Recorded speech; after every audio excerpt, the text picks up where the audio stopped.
গুরুজি, আমার মনে হচ্ছে বীর আপনাকে সন্দেহ করছে।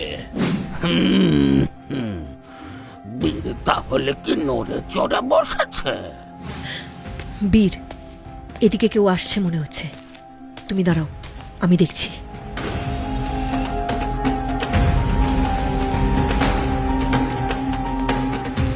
বীর, বীর, বাবা বীর! সর্বনাশ! কে এই বুড়ি? আর সে তোমার নাম ধরেই বা ডাকছে কেন? পণ্ডিতজি তো এই ফটক দিয়েই বেরোবে এক্ষুনি। এবার তো উনি জেনে যাবেন যে তুমি এখানেই আছো। কি হয়েছে রানীমা? কোনো সমস্যা? না না, কোনো সমস্যা তো নয় পণ্ডিতজি। কিন্তু উনি কারোর নাম ধরে ডাকছিলেন মনে হলো।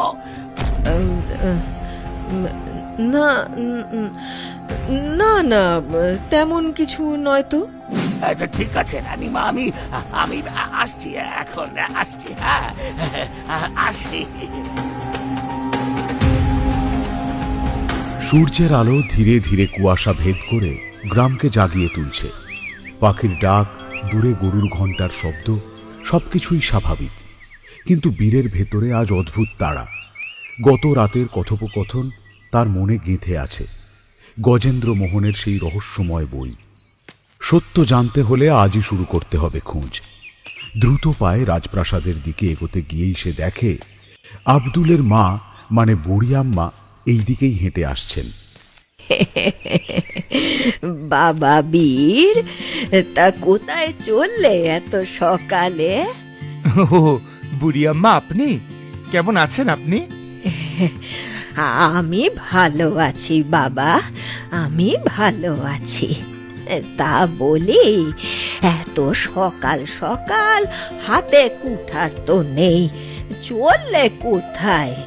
কাঠ কাটলে তো সাথে কুঠার থাকতো।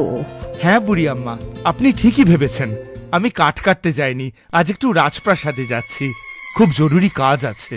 হ্যাঁ, জরুরি কাজ পরে হবে, আগে আমার ঘরে চলো তো বাছা। আজ তোমাকে না খাইয়ে ছাড়বো না। হ্যাঁ, দেখা যখন হয়েই গেল তখন আর ছাড়ছি না। কিন্তু আজ সত্যিই দেরি হয়ে যাবে। আগে আমি আমার কাজটা মিটিয়ে আসি, ফেরার সময় আপনার হাতের রান্না না খেয়ে আমি যাব না, কথা দিচ্ছি।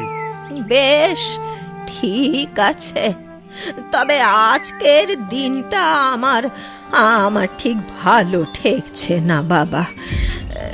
যেখানে যাচ্ছ সাবধানে যেও, কেমন? তবে তবে ফেরার সময় কিন্তু এসো।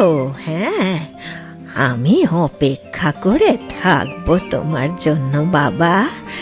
এসো কিন্তু, কেমন? ঠিক আছে বুড়ি আম্মা, আমি নিশ্চয়ই আসবো।